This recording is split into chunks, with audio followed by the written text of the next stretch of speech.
हमारी हीरोइन हमें बताती है मेरे डैड ने अपने दिमाग में सिर्फ एक ही गोल रखा था कि उन्हें मुझे प्रोटेक्ट करना है। इसी वजह से उन्होंने मुझे आखिर तक कुछ भी नहीं बताया। लेकिन उसके अगले दिन ही रूटीना एम्पायर के न्यूज़पेपर में एक बड़ी हेडलाइन छपी थी जिसमें एक आर्टिकल था आंट डियाना के गायब होने के बारे में। और इस तरह मुझे पता चला कि आखिर मेरे घर में मूड इतना सारा बुरा क्यों था और सब कुछ इतना दूर दूर क्यों था। और आखिर में क्रिटन में आंट डियाना वो गुम हो चुकी थी और उसकी वजह से रेफ्यूजीज वो तो बेर होना शुरू हो गए थे। लेकिन तभी वो आगे न्यूज पढ़ी थी तो तभी उसके हाथ से कोई न्यूज़पेपर ले लेता है। वो थे उसकी मेड। वो कहती है प्लीज ऐसी चीजें मत पढ़ा करे और इसकी वजह से आप पूरा दिन ग्लूमी रहेंगी। तो हमारे उन कहती है एटलीस्ट मुझे ये तो पता होना चाहिए ना कंट्री में हो क्या रहा है। तो उसकी मेड कहती है आप 7 साल की हैं, आपको इस बारे में फिक्र करने की जरूरत नहीं है कि आपने खाना खाया। तो हमारे उन कहती है नहीं नहीं, मैं तो फादर का इंतजार कर रही हूँ, मैं उनके साथ खाना चाहती हूँ। तो तब वो मेड कहती है लॉर्ड बेनेडिक्ट वो तो पहले टेरिटरी में जा चुके हैं, क्या आपको पता नहीं है रेफ्यूजीज की वजह से। वो कहती है अच्छा मॉम के बारे में क्या। तो वो कहती है वो तो एम्पीरियल पैलेस चली गई थी सुबह सुबह। तो हमारे उन कहती है अच्छा और ग्रैंडपा। नहीं उनके बारे में रहने दो, मुझे लगता है वो भी पैलेस में होंगे। और वैसे भी मैं 7 साल की हूँ जिसके पास कोई मॉम नहीं है, फादर नहीं है और ग्रैंडफादर नहीं है। तो उसकी मेड कहती है वेल वो सब वापस आ तो जाएंगे लेकिन आप इतनी उदास क्यों हो गई हैं। तो हमारी हीरोइन वो तो सिंपैथी लेते हुए कहती है मुझे अकेला रहना एंजॉय करने दो। तो तब उसकी मेड कहती है लेकिन मैं तो यहाँ पर हूँ ना। तो वो कहती है सच्ची, इसका मतलब है सेसिलिया तुम तो बेस्ट हो।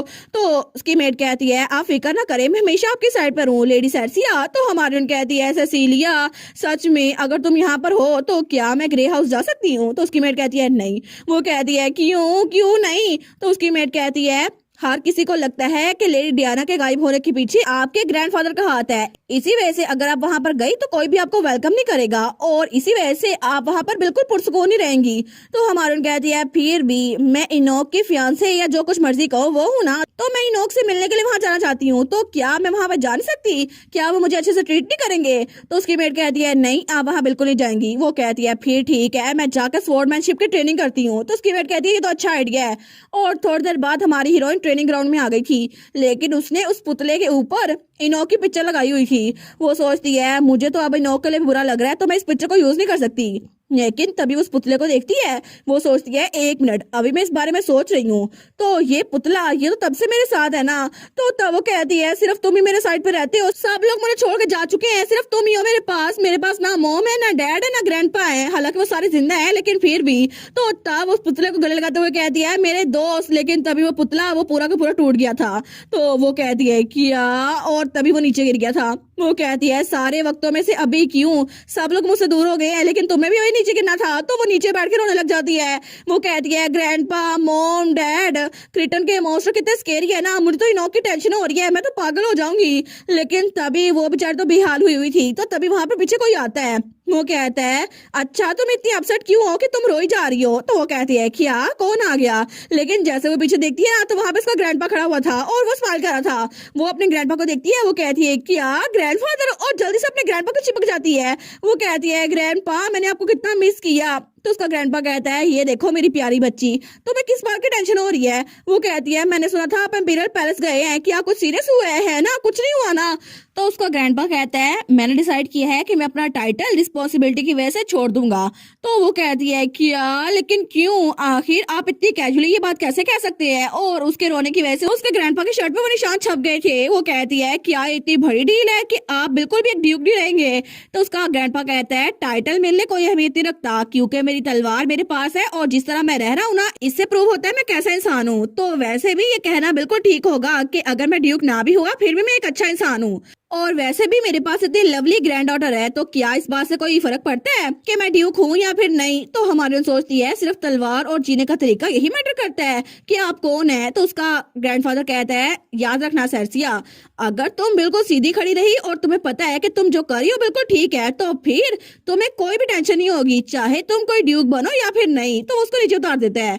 वो कहती है जी ग्रैंडपा मैं समझ गई। तो उसका ग्रैंडपा भी स्माइल करता है। वो कहता है ठीक है, मैं जब पेरिस गया था तो मैं रास्ते में रुका था, तुम्हारे लिए गिफ्ट लेकर आया हूँ। वो कहती है सच्ची एक गिफ्ट, और तब उसके सर पे हेयर बैंड लगा देता है। वो कहता है ये देखो अच्छा लगा तुम्हें। तो सेर्सिया कहती है बिल्कुल मुझे ये बहुत पसंद आया। तो उसका ग्रैंडपा कहता है मेरी बात गौर सुनो सेर्सिया, मैं अक्सर यहाँ पे आ नहीं पाऊंगा क्योंकि मुझे क्रिटन जाना होगा। तो हमारन कहती है क्या क्रिटन, लेकिन वो जगह तो बहुत ज्यादा डेंजरस है ना, आंट डियाना भी गुम हो गई है, लेकिन आप क्यों जाएंगे वहाँ पर? तो उसका ग्रैंडपा कहता है डियाना बिल्कुल ठीक होगी सर, क्योंकि मैं जाकर उसको प्रोटेक्ट करूंगा। तो हमारन कहती है क्या मतलब, क्या सच में कुछ हुआ है? तो उसका ग्रैंडपा कहता है मैं सब कुछ तुम्हें एक्सप्लेन नहीं कर सकता, लेकिन डियाना बिल्कुल ठीक है और तुम फिक्र ना करो सर, क्योंकि यहाँ पर बहुत सारे लोग हैं जो डियाना की फिक्र करते हैं।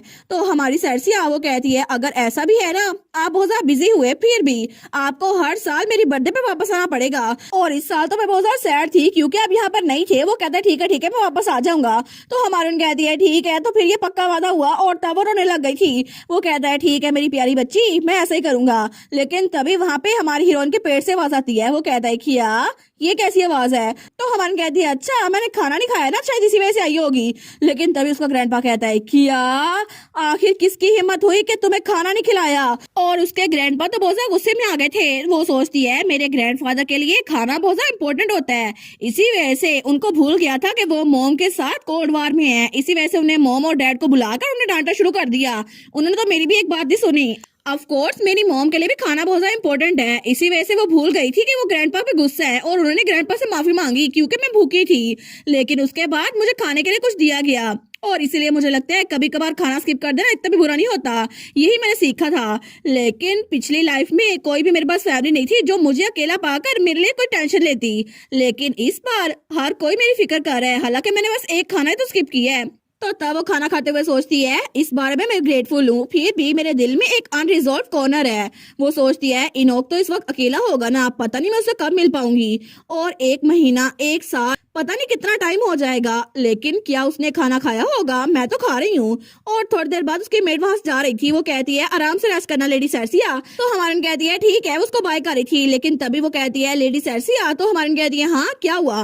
वो कहती है मुझे लगता है आप जरूर क्यूरियस होगी कि लॉर्ड इनोक उनके बारे में क्या, लेकिन मैंने सुना है कि लॉर्ड इनोक फिर से घर से भाग गए हैं। तो हमारन कहती है फिर से? लेकिन मोर इम्पोर्टेंटली तो मुझे क्यों बता रही हो? मुझे उसके बारे में कोई टेंशन नहीं है, मैं क्यों उसकी फिक्र करूंगी? तो वो मेड कहती है ठीक है जैसा आप कहे। लेकिन उसके जाने के बाद हमारी और सोचती है आखिर वो अपने आप को समझता क्या है, फिर से घर से भाग गया है। कितने साल का है जो घर से भाग जाता है, और वो तो 7 साल का था उसकी तरह। लेकिन वो सोचती है अब तो रेफ्यूजीज हर जगह है और मूड भी इतना बुरा है, तो आखिर वो कहाँ पे जाएगा? लेकिन तभी उसे याद आता है जब पिछली बार वो घर से भागा था ना, तो उसके घर के पास वाले जंगल में आया था। वो सोचती है कहीं ये ऐसा तो नहीं? तो वो सोचती है मुझे ये ना बताना। तो वो जल्दी से अपनी खिड़की के पास आती है, लेकिन तभी वो दूर से जंगल को देखती है। तो तभी वो स्माइल करती है। वो सोचती है ऑफ कोर्स वो बास्टर्ड आधी रात को और कहाँ जाएगा, ऑफ कोर्स यहीं पर होगा ना। तो तब हमारी हीरोइन सोच लेती है ठीक है वो यहीं पर होगा। और तब थोड़ी देर बाद हमें इनोक दिखाया जाता है जो कि सच में उसी जंगल में था। तो तब वो कोई लेटर पढ़ रहा था, लेकिन तभी हमारी सरसिया उसके पास आती है। वो कहती है मुझे लगा था कि तुम्हारी आंखें सूज चुकी होंगी, लेकिन तुम्हारी आंखें तो बिल्कुल भी नहीं सूजी, ऐसा लगता है तुम बिल्कुल नहीं रोए। वो कहता है सरसिया तुम यहाँ पर? लेकिन तब सरसिया स्माइल करती है और तब उसके पास ही आके बैठ जाती है।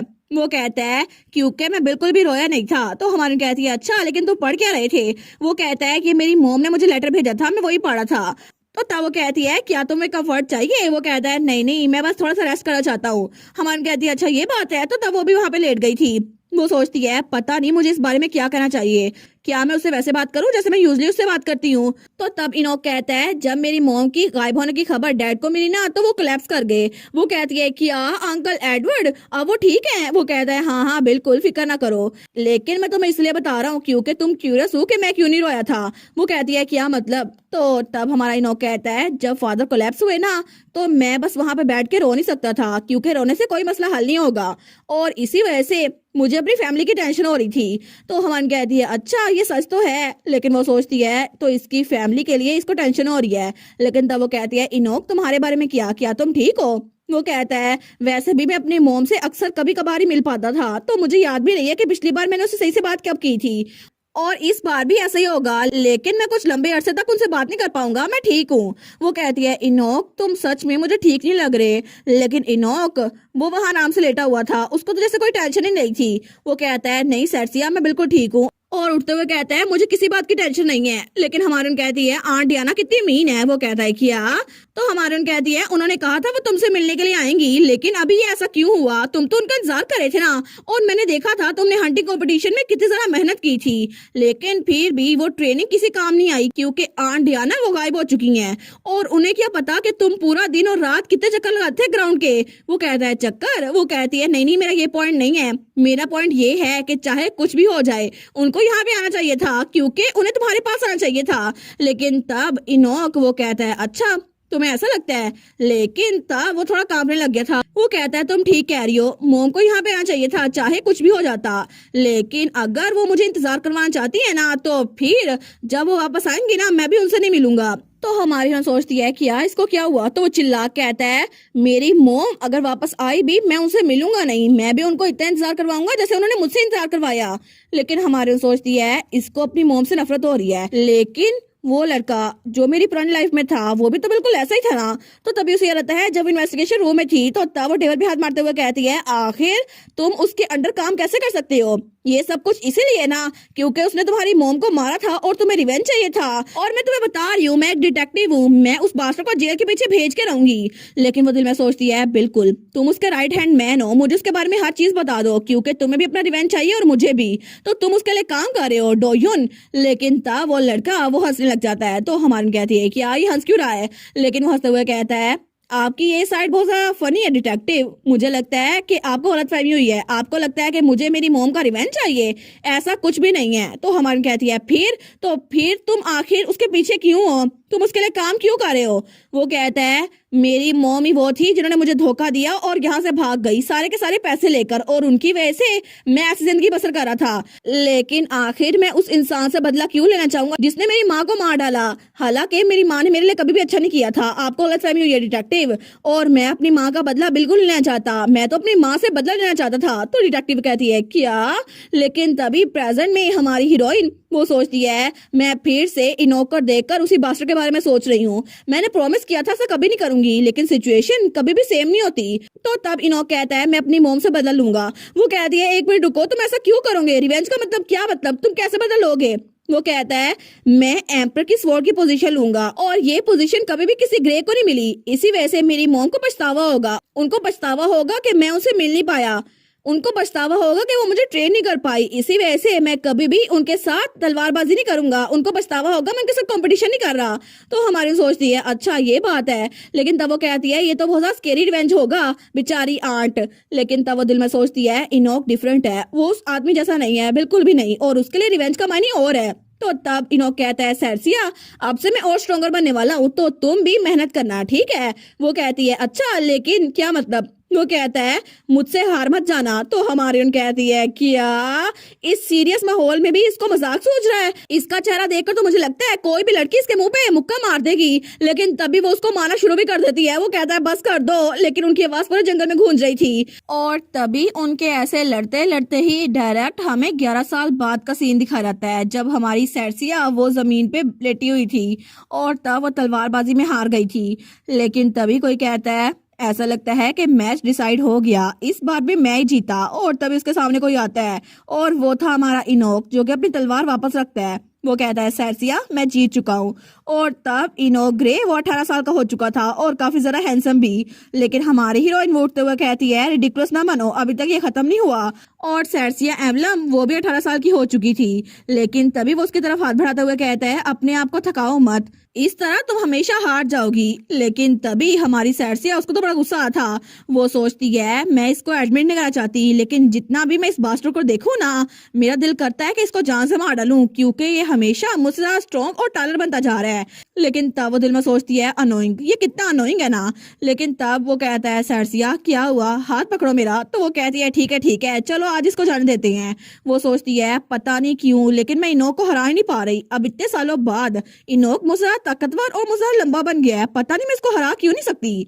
और तभी दूसरी तरफ हमें एक और जगह दिखाई जाती है, वहां पर कोई तहखाना था जैसे कोई डंजन में हो। लेकिन तभी वहां पर दो लोग फाइट कर रहे थे जो कि स्वॉर्डमैनशिप की प्रैक्टिस कर रहे थे और उनमें से एक थी हमारी हीरोइन की मॉम मेलरीसिया। तो तब उसके सामने जो कोई भी था वो बहुत ज्यादा बुरी टक्कर दे रहा था उसको। तो तब सार्सिया की मॉम वो थोड़ा पीछे होती है, लेकिन उसके सामने जो कोई भी था वो तो पत्थर का पुतला लग रहा था। तो तब हमारी हीरोइन की मॉम कहती है, सच में तुम्हें लगता है कि तुम हिज मैजेस्टी की शैडो होकर भी इतनी ओपनिंग छोड़ रही हो, है ना? क्योंकि आज की ट्रेनिंग वो खत्म हो चुकी है। तो वो उसके सामने जो कोई भी था वो भी अपनी तलवार को वापस रख देता है। वो कहता है ठीक है। तो तब हमारी हीरोइन की मॉम कहती है, डियाना। लेकिन तब वो पुतला जो उसके सामने खड़ा था असल में वही थी हमारे हीरो की मॉम डियाना। लेकिन ये सब कुछ हो कैसे गया ये तो किसी को भी नहीं पता। और इसी के साथ ये वाला पार्ट यहीं पर ख़त्म। तो आप लोग बताइएगा आप लोग को ये पार्ट कैसा लगा, और वीडियो को लाइक और चैनल को सब्सक्राइब लाजमी कीजिएगा। बाकी वीडियोस का लिंक भी स्क्रीन पर नज़र आ रहा होगा, तो काइंडली उनको भी चेकआउट कर ले। और thank you so much for watching my videos. Stay safe, bye bye.